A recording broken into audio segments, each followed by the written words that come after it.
a une tension chaque année un peu plus sur la question des médicaments et du prix des médicaments qui coûtent de plus en plus cher dans le budget de la sécurité sociale.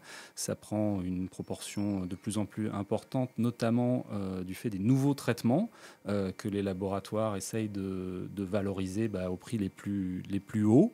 Voilà, ça crée des inquiétudes, des tensions. Ça peut expliquer aussi certaines pénuries de médicaments qui sont eux sortis des brevets et théoriquement les médicaments du quotidien, c'est comme ça qu'on les appelle. Donc pour évoquer ces questions, on accueille Théo Brigand, qui est chargé de mission au secteur santé à l'UFC Que Choisir et qui a signé une étude très éclairante dont l'humanité a parlé il y a quelques jours. Voilà, merci de nous avoir livré cette étude en exclusivité. Une étude qui s'est penchée sur le Keytruda, qui est un anticancéreux et qui est un des médicaments les plus profitables dans l'histoire de l'industrie pharmaceutique, celui qui coûte aussi le plus cher aujourd'hui dans le budget de la sécurité sociale, 2 milliards d'euros sur les 36 qu'on consacre aux dépenses de médicaments. Alors Théo, pourquoi avoir voulu analyser ce Keytruda, cet anticancéreux? Déjà, merci beaucoup pour l'invitation. Donc, si j'ai voulu aussi m'intéresser au Keytruda et si l'UFC a voulu s'intéresser au Keytruda, c'était parce que c'était une manière aussi d'alerter sur une économie du médicament qui est aujourd'hui assez déséquilibrée, dans le sens où on a une innovation pharmaceutique qui arrive, qui est particulièrement onéreuse. Et de là, on a une inquiétude sur très concrètement des menaces sur l'accès aux soins. Par exemple, il y a quelques années, il y a un traitement qui s'appelait le Sofosbuvir qui arrivait sur le marché, qui coûtait 41 000 euros par personne pour 230 000 personnes concernées. Et donc l'État avait été contraint d'organiser des dispositifs de rationnement. Et donc, avec le coût des traitements contre le cancer, on craint qu'à terme, on se retrouve de nouveau sur ce dispositif de rationnement. Le Keytruda, c'est emblématique de cette augmentation des prix et de ces dépenses délirantes dans notre système de santé. Et donc, ça permettait d'avoir ce discours un peu critique sur l'industrie pharmaceutique. C'est intéressant de revenir sur l'exemple du Sovaldi, ce traitement contre l'hépatite C. C'était il y a un peu moins de 10 ans. Et c'est la première fois, à ma connaissance, qu'en France, on faisait un tri des patients. C'est-à-dire que pour des raisons financières, on ne l'a pas donné à tout le monde, uniquement à ceux qui étaient le plus avancés dans la maladie, voilà, ceux qui avaient le foie le plus abîmé en l'occurrence. C'est ça, c'est la première fois qu'on le faisait. Jusqu'à maintenant, c'est la seule fois qu'on l'a fait officiellement. Néanmoins, quand on va dans les hôpitaux, on peut voir que dans certaines conditions, par rapport à des médicaments innovants, il peut y avoir des formes de tri ou de sélection des patients qui peuvent se faire en fonction soit de cadres administratifs avec des traitements qui sont très chers mais qui doivent être pris en place sur des financements dédiés pour pouvoir être prescrits, ou à l'inverse, des médecins qui intègrent aussi la question du prix et en situation d'incertitude médicale, qui peuvent s'interroger sur l'opportunité ou pas de donner accès à tel ou tel traitement. Donc le tri, aujourd'hui, il est déplacé à un autre niveau qui se rapproche de l'hôpital, mais il est tout aussi inquiétant. Et il ne se fait pas officiellement, mais il se fait de fait, malgré tout, du fait de ces tarifs de plus en plus exorbitants de certains traitements. C'est ça, qui peuvent être pris en compte dans les pratiques de prescription, alors que la prescription est censée justement valoriser le meilleur soin et la meilleure option thérapeutique pour le patient. Alors, qu'est-ce que vous avez découvert en analysant le parcours du Keytruda? Ce n'est pas tout à fait un nouveau médicament puisqu'il a une dizaine d'années. Il a d'ailleurs rapporté plus de 130 milliards au laboratoire qui détient son brevet en 10 ans. Qu'est-ce que vous avez découvert dans ce parcours qui pose problème?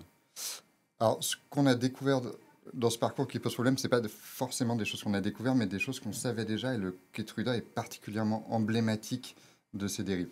Une des premières dérives, c'est que le prix il est largement lié à l'histoire financière du médicament. C'est-à-dire qu'aujourd'hui, les entreprises pharmaceutiques ne font pas la recherche et développement. Elles achètent une recherche et développement qui a été externalisée et qui souvent vient de la recherche publique quand le risque est le plus fort. Et ensuite, des biotech vont les reprendre, vont se financer par les marchés financiers, le capital risque, etc. Et vont se faire racheter par des très grandes entreprises. Donc tout ça, c'est des investissements qui se comptent en milliards, sauf pour la puissance publique qui investit au départ, mais qui le valorise finalement assez peu. Et ces investissements sur les marchés financiers en milliards, ils impliquent un retour sur investissement, ce qui explique les prix particulièrement élevés. Et l'autre chose qu'on a mis en évidence dans cette étude, c'est qu'une fois que les médicaments doivent arriver sur les marchés, que le prix est négocié, on se retrouve dans des situations où le prix il y a un prix public qui est affiché, qu'on connaît tous, à partir duquel l'UFC Que Choisir a travaillé. Et puis, il y a un prix réel qui est en fait un prix public moins un ensemble de remises protégées par le secret des affaires. Et en fait, on est dans une opacité extrêmement généralisée sur ce modèle de négociation des prix, ce qui fait qu'on ne peut pas avoir un contrôle citoyen et démocratique, y compris politique, de l'économie réelle du médicament. Sauf que, comme tu l'as dit, ça représente 36,5 milliards chaque année dans notre système de santé. Et donc, ce contrôle, il est légitime. Et donc, tu évoquais donc la façon dont se formaient les prix. Donc, c'est pas ce que coûte la recherche, c'est pas ce que coûte la fabrication des médicaments. J'étais il y a quelques jours à la conférence de presse du LEM, hein, donc le lobby de l'industrie pharmaceutique, qui disait mais bon, ces prix, voilà, c'est indispensable pour financer les recherches suivantes. C'est indispensable parce que la recherche nous a coûté cher avant. Ce sont des paris. Il y a souvent ce terme qui est utilisé. Est-ce que ces arguments sont audibles ou est-ce que, en fait, quand on regarde de près, c'est effectivement un remboursement d'investissements boursiers, de rachat de biotech à coups de milliards? C'est un très beau discours, mais dans la réalité, quand on suit véritablement la recherche et développement, même s'il y a cette question d'opacité, on se rend compte que ça ne représente pas tant dans le prix. C'est pas l'UFC ni moi qui le disons, c'est l'Organisation mondiale de la santé qui, dans un rapport justement consacré au prix du médicament de 2018, montre que et les coûts de production et la recherche et développement, ça n'a aucun rapport avec la manière dont le prix est fait. Ce que le prix représente, c'est surtout la propension à payer des acheteurs, donc combien nous, collectivement, on est prêt à mettre pour payer le prix de ces médicaments. Et puis, encore une fois, en fait, ces grands industriels qui commercialisent les traitements, ils ne prennent pas les risques. Les risques, ils sont pris par la puissance publique sur la recherche fondamentale quand le risque est le plus élevé, par les biotech et le capital risque à un moment où justement on va faire grandir l'innovation, mais au moment où les grandes entreprises s'en mêlent, achètent les biotech et leur portefeuille de propriété intellectuelle, finalement on sait que cette innovation elle va arriver sur le marché, elle va être vendue. Elles arrivent en fin de chaîne et rachètent à coups de milliards. Ça a été le cas pour le Sovaldi, puisque donc le laboratoire qui a ensuite vendu ce traitement très efficace pour le coup avait racheté une biotech 11 milliards, il me semble, Oui, de une dollars. biotech qui s'appelait Pharmacet, Pharma. donc ça veut dire Pharmaceutical Asset, donc des actifs financiers liés à l'industrie pharmaceutique. C'était clairement déjà financiarisé. Et c'est aussi le cas pour le Keytruda, qui a été l'objet de plusieurs rachats, fusions à coups de milliards là aussi. C'est ça, le Keytruda, ça vient d'une entreprise qui s'appelait Organon au départ, qui était aux Pays-Bas, il me semble, qui a été rachetée par une entreprise qui s'appelle Schering-Plough. Alors désolé pour la prononciation, pour quelques milliards. Et ensuite, Schering a été racheté par Merck pour l'équivalent de 40 milliards, il me semble, en 2009. Voilà, et c'est ça qui justifie les prix. Ce que vous expliquez aussi dans l'étude, ce sont les stratégies pour imposer des prix très élevés lors de la mise sur le marché.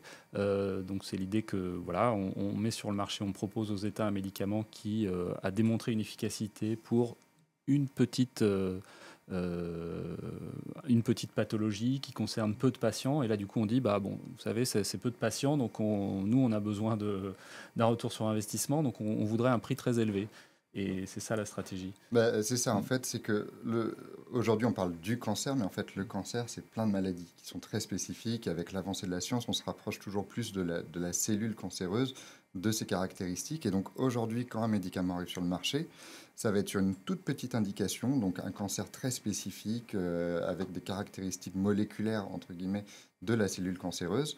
Et ensuite, on va avoir de nouvelles indications, de nouvelles études qui vont montrer que tel médicament est efficace pour tel autre type de cancer. Et donc, à la fin, on a une première entrée sur des maladies considérées comme rares, ultra rares, ce qui permet de négocier un prix très élevé pour revenir sur l'investissement. C'est une stratégie de niche buster, un peu pour jouer avec le mot de blockbuster dans le cinéma, mais aussi dans le médicament. Et ensuite, on va élargir considérablement les indications. Et donc, aujourd'hui, le Keytruda ou pembrolizumab, c'est 90 000 personnes potentiellement concernées par an en France. Mais le prix a baissé assez peu, alors qu'au départ, on était sur une arrivée sur le marché avec, sur la première année, moins de 10 000 personnes concernées. Donc c'est en élargissant la population concernée que C'est ça, voilà, on le élargit, coût, mais on baisse pas pas le le prix. prix ou pas dans les mêmes dimensions, Mm. les mêmes proportions. Alors le discours des laboratoires que j'ai encore entendu donc mardi dernier à cette conférence de presse du LEM, c'est que le prix du médicament en France est bas, est très bas. C'est ce qu'ils disent. Comment expliquer que l'alerte que vous sonnez là, euh, que cette inflation des prix, notamment sur les nouveaux traitements, pourrait mettre en péril l'équilibre de tout le système? Bah, alors, effectivement, ils disent que les prix sont bas. Mais ils disent que les prix réels sont bas. En fait, quand on regarde les prix publics, ceux qui sont affichés au journal officiel et dont on a connaissance, ils sont au même niveau que tous les pays européens. Et donc, voilà, ils disent que c'est bas, mais il faudrait leur faire confiance. Pour leur faire confiance, il faut qu'ils rendent public finalement l'ensemble des remises qui sont négociées et protégées par le secret des affaires. Ça, aujourd'hui, ils ne le font pas. Donc, en fait, on n'en sait rien. Il faudrait leur faire confiance. C'est une industrie qui est une industrie capitaliste, qui est sur une stratégie d'extraction de valeur et de profit. Ils ont leur propre stratégie, mais la transparence, entre guillemets, n'en fait pas partie. Donc c'est le jeu, hein. Eux, ils sont leur objet social, c'est de faire de l'argent, mais de là, nous, on n'est pas obligé de leur faire confiance quand ils disent qu'on a les prix les plus bas. Surtout qu'on sait que c'est une des plus profitables. On parle voilà, de taux de profit qui sont comparables à l'industrie du luxe, Oui, qui sauf que sont le très, très médicament, c'est un bien, enfin, et la santé, ce sont des biens essentiels et ce ne sont pas des luxes. voilà, donc on pourrait imaginer qu'ils ne soient pas soumis aux mêmes impératifs de profit, en tout cas pas au même type de chiffres. Mais finalement, entre cette histoire un peu financiarisée qui produit des prix élevés et ces impératifs de profitabilité qui sont proches sur le luxe, entre guillemets, c'est une industrie qui est un peu prisonnière aussi de ces marchés financiers et qui est contrainte par devoir faire toujours plus.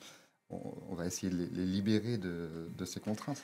Alors oui, comment faire? Et peut-être déjà, comment expliquer que les États se laissent imposer dans ce rapport de force une position de faiblesse, on peut dire ça, puisque les négociations se font d'État à laboratoire. Comment expliquer que dans ce bras de fer, voilà, les États n'ont pas toutes les armes et n'utilisent même pas celles qui existent? Euh, alors, juste, je réponds juste à une question. Le LEM, pour les personnes qui sont arrivées en retard, c'est le lobby des industries pharmaceutiques. Oui, pardon. Excusez-moi. Et donc, pourquoi les États se laissent faire? En fait, on en revient toujours à cette stratégie de prix public qui est affiché. C'est-à-dire que le prix qui est public français, il va avoir un impact sur une centaine de pays à l'échelle internationale et principalement sur les pays européens. C'est-à-dire qu'ils n'ont pas intérêt à le baisser. Et inversement, le prix en France, il dépend aussi en termes d'échelle de prix qui sont pratiqués en Espagne, en Allemagne, en Italie et au Royaume-Uni. Donc des pays qui sont considérés comme comparables. Et ce qui se passe, c'est que chaque État va négocier un prix public avec l'industriel qui va faire un prix de référence pour d'autres pays et donc va créer des conditions d'un marché favorable avec les autres pays. Mais en échange, va négocier des remises protégées par le secret des affaires. Et donc, va penser négocier mieux que les autres. Et les industriels disent, OK, vous nous donnez un prix public élevé, mais on va vous faire des meilleurs rabais. Donc il y a une mise en concurrence, une course finalement qui s'établit. Et une des propositions de l'UFC Que Choisir, c'est déjà la transparence pour éviter ce genre de mise en concurrence. Et d'autre part, des négociations plus communes, au moins à l'échelle européenne, pour essayer de faire en sorte d'aller vers des prix enfin, vers un rapport de force de la négociation du prix qui sera plus favorable à la puissance publique, aux acheteurs et au système de santé. Une transparence qui ne concerne pas juste le prix négocié, mais en fait ce qu'a coûté le médicament en termes de recherche, en termes de fabrication. C'est ça qui est décisif. Recherche, fabrication, investissement public, brevets, parce qu'on se retrouve avec des médicaments qui ont des dizaines et des dizaines de brevets pour prolonger l'exclusivité et les monopoles sur des temps qui sont complètement délirants. Donc voilà, c'est une transparence généralisée dont on a besoin pour quelque chose qui concerne notre santé. Alors, évoquons aussi les conséquences concrètes de cette inflation du prix des médicaments. Voilà, quelles sont ces conséquences? On se souvient, on verra ce qu'il en sera du futur budget, mais il y avait un budget qui nous était promis par François Bayrou quand il était à Matignon, qui voulait faire plus de 5 milliards d'économies sur la santé. C'est quoi les conséquences de cette inflation des prix des médicaments? Il y a deux conséquences. Une qui est plutôt orientée vers le futur, c'est-à-dire que tout cet argent qu'on met sur le médicament et sur l'innovation pharmaceutique, c'est ce qu'on ne met pas ailleurs dans le système de santé, sur les hôpitaux, sur des salaires, sur du personnel soignant, etc. Donc c'est vraiment un investissement, enfin c'est l'accès aux soins de demain qui est menacé. Et puis d'autre part, pour financer le coût de cette innovation pharmaceutique ou de ces médicaments nouveaux, l'État va essayer de contrôler tant bien que mal l'enveloppe globale sur le médicament et va faire de plus en plus pression sur les médicaments qui sont génériques, donc c'est-à-dire qui sont hors brevet, hors monopole et qui sont pourtant essentiels. C'est par Médicaments exemple du quotidien. Ouais. médicaments Souvent. du quotidien, mais aussi des médicaments qui touchent quand même le cancer, qui concernent l'épilepsie, etc. Donc vraiment des Mm. médicaments vitaux. Et ces médicaments qui sont plus anciens, moins attractifs et moins rémunérateurs, vont être moins investis par les industriels. Et donc on se retrouve avec des productions qui sont sur une ou deux lignes de production en Chine ou en Inde. Et c'est-à-dire que dès qu'il y a une variation dans la demande mondiale ou dès qu'il y a un problème sur ces lignes de production, on va se retrouver dans des situations de pénurie, de non-accès. Aujourd'hui, en France, on a à peu près 400 médicaments qui sont en pénurie ou en risque de pénurie. Et donc, très concrètement, ces économies sur les traitements génériques pour financer l'innovation, ça fait que des traitements essentiels, vitaux, ne sont plus accessibles aujourd'hui. Je vois dans le chat qu'on suggère de favoriser aussi la prévention des maladies plutôt que de gonfler nos dépenses en médicaments. Ça paraît être une bonne idée. C'est pas vraiment effectivement le fort de la France depuis un certain nombre d'années. Oui, et Mm. là, je peux parler d'un autre médicament, mais qui s'appelle le Wegovy, qui est un traitement contre au départ, qui était un traitement contre contre le diabète, et aujourd'hui qui devient un traitement contre l'obésité. L'État français investit largement dessus. A priori, pour l'instant, c'est pas remboursé, mais il y a des fortes chances que ça le devienne. On élargit considérablement les conditions de prescription plutôt que de s'attaquer véritablement à l'industrie agroalimentaire, au sucre, à l'alcool, et en fait, ce qui participe à l'obésité. Donc, prévenir l'obésité, Mm. on ne va pas le faire. Par contre, on va traiter, sachant que ce médicament, ce Wegovy, aujourd'hui, il est produit en France, ce qui aussi peut participer à expliquer pourquoi l'État investit beaucoup. Les enjeux industriels sont Ouais. passent parfois devant les enjeux de santé publique. Ça, Oui, et d'ailleurs, le prix du médicament, il est négocié par un organe qui s'appelle le Comité économique des produits de santé, qui est sous tutelle du ministère de la Santé, mais aussi des Finances et de l'Industrie. Mm. Et dont on ne connaît pas les débats. Tous ces débats sont secrets avec les laboratoires. Voilà, on Dans a la juste un fixation du rapport prix. d'activité Mm. qui est publié une fois par an et souvent très en retard d'ailleurs. Alors, tu as déjà commencé à aborder les pistes de solutions. Quelles sont-elles? On sait qu'il y a un certain nombre d'outils, par exemple la licence d'office, qui est présentée par certains comme l'art nucléaire dans ce milieu du médicament, qui permet, quand un traitement n'est pas suffisamment accessible ou trop cher, de contourner les brevets. Est-ce que c'est une vraie solution, ça, ou est-ce qu'il y en a d'autres plus faciles à mettre en œuvre? Bah oui, la licence d'office, c'est clairement une vraie solution. En fait, ce qui est marrant, c'est qu'aujourd'hui, c'est considéré comme l'arme nucléaire, mais la licence d'office, ça vient du général de Gaulle, en fait. Ça a été mis en place sous le général de Gaulle, notamment par une assemblée qui était plutôt à droite. Et c'était au moment où on créait et réorganisait les brevets sur le médicament en France et où le législateur a dit on consent à ces brevets et à ces monopoles sur le médicament, mais en échange, on va mettre en place des garde-fous. Et donc cette licence d'office ou licence obligatoire qui permet de lever l'effet d'un brevet, notamment s'il y a un enjeu de santé publique et s'il y a une pratique de prix manifestement excessive parmi les différentes conditions. Et donc, c'était une manière de tenir finalement l'industrie pharmaceutique et de faire en sorte de ne pas avoir des prix qui seraient complètement délirants. Et en fait, au fil du temps, alors que d'ailleurs cette licence d'office est passée dans le droit international avec les accords, des accords à l'OMC, au fil du temps, à l'Organisation mondiale du commerce, pardon, cet outil juridique qui vient quand même du général de Gaulle et plutôt de la droite, a été dévalorisé dans le débat public comme si c'était quelque chose de parfaitement excessif et inenvisageable, ce qui fait que les États, les ministères aujourd'hui n'osent plus l'évoquer et donc n'osent plus utiliser cet outil dans le rapport de force pour négocier un prix équitable. Et donc, effectivement, quand on dévalorise à ce point, y compris du côté des gouvernants, l'usage de cet outil, il n'a aucun effet. Par contre, si on le remet dans le débat public et on redit que c'est une option, même si on ne l'apprend pas, eh bien là, on va pouvoir recréer un rapport de force favorable et donc négocier des prix plus justes et moins financiarisés. C'est un outil qui a déjà été utilisé dans le monde, qui a permis à certains pays d'accéder à des traitements, notamment ceux contre le sida, me semble-t-il. Donc ça peut fonctionner.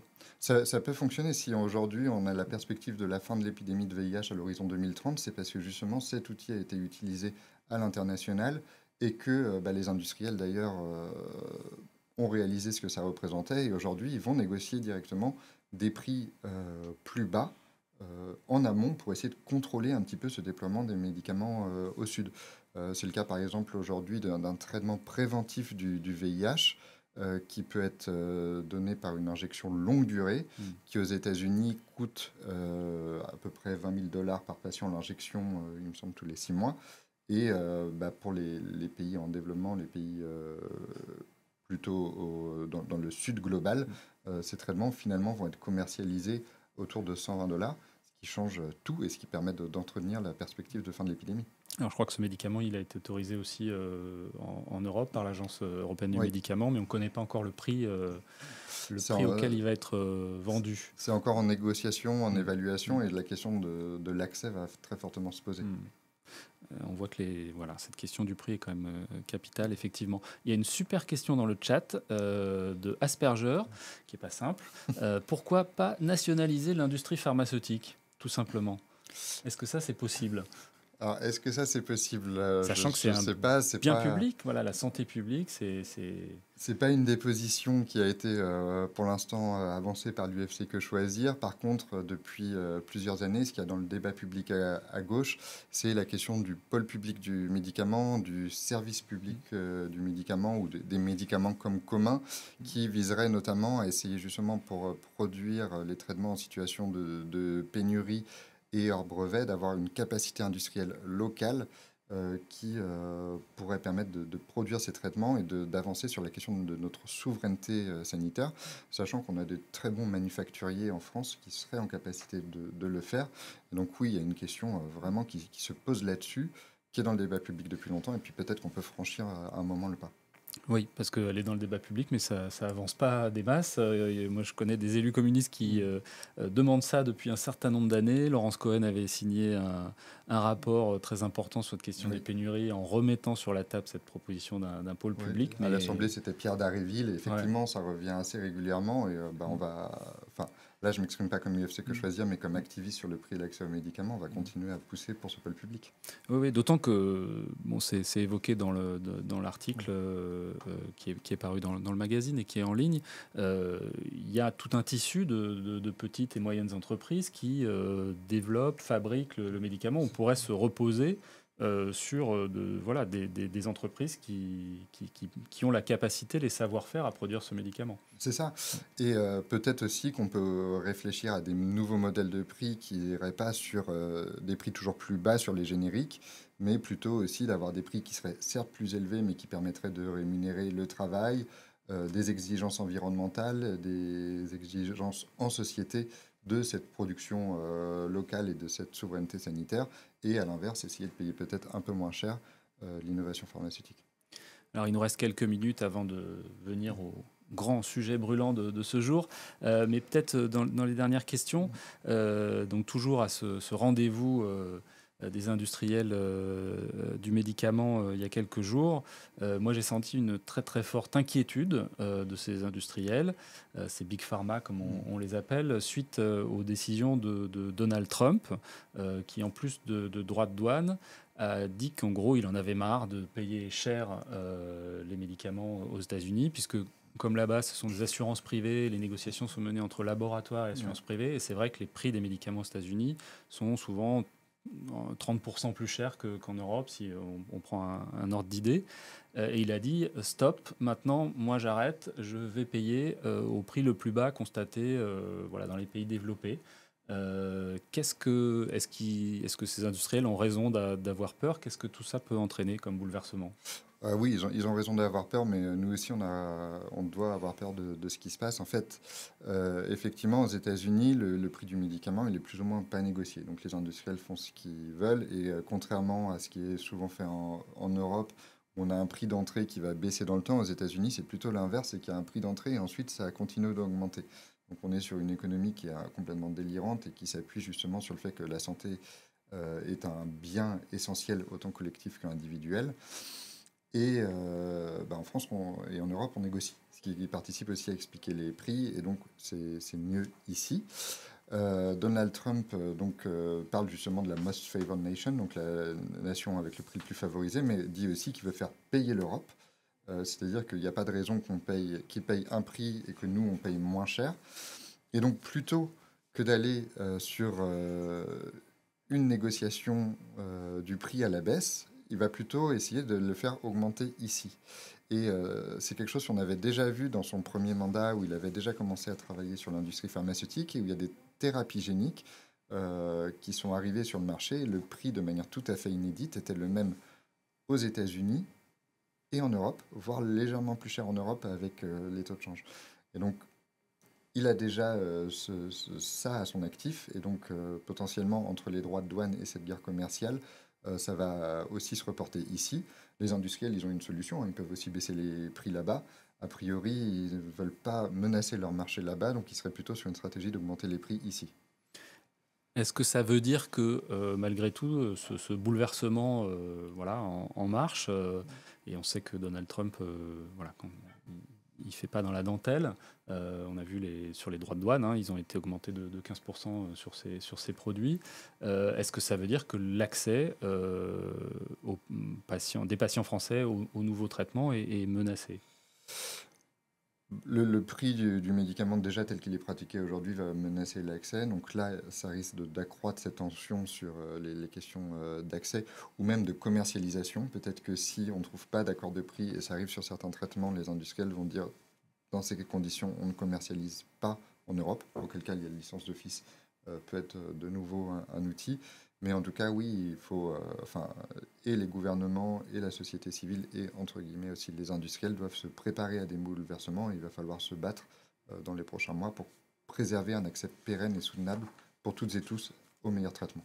Est-ce que dans ce contexte, le discours que tiennent ces industriels au gouvernement, qui dit il faut arrêter de nous pressuriser sur les prix du médicament, il faut nous offrir plus d'accès précoce, donc ça c'est la possibilité de mettre sur le marché des traitements qui n'ont pas encore fait toutes leurs preuves, mais qui peuvent remplir un vide, et les industriels disent là que on leur coupe en fait les accès précoces, qu'il y en a eu que 2 en 2025, alors qu'avant c'était beaucoup plus simple. Est-ce que voilà, ce discours est audible? Alors, par rapport à cette situation internationale, ils font feu de tout bois en fait. Ils utilisent les politiques de Trump pour faire passer un ensemble très large de revendications ici. Il y a une très bonne tribune d'ailleurs dans l'Humanité qui date de mai, signée notamment par Françoise Barré-Sinoussi, qui s'en inquiète et qui dénonce cette instrumentalisation assez cynique des politiques de Trump pour faire avancer d'autres dossiers ici. Et par ailleurs, sur ces questions d'accès précoce, c'est que les industriels ont tendance aujourd'hui à essayer de mettre des produits sur le marché qui arrivent avec des niveaux de preuves qui sont en général très faibles. Ils mettent sur le marché une promesse thérapeutique, une promesse d'efficacité et de sécurité, mais en fait, on n'en sait pas grand-chose. Et aujourd'hui, les institutions, elles cherchent plutôt à protéger les patients, à ne pas faire payer à prix d'or des médicaments dont on ne connaît pas la valeur thérapeutique réelle ni la sécurité. Et donc, c'est faire en sorte de protéger à la fois les patients, mais notre système de santé en ne payant pas à prix d'or quelque chose qui, à terme, ne serait pas efficace. Merci beaucoup Théo de nous avoir éclairé sur ces sujets complexes mais très importants, je pense. Merci beaucoup pour l'invitation et merci à toutes et tous pour nous avoir suivis.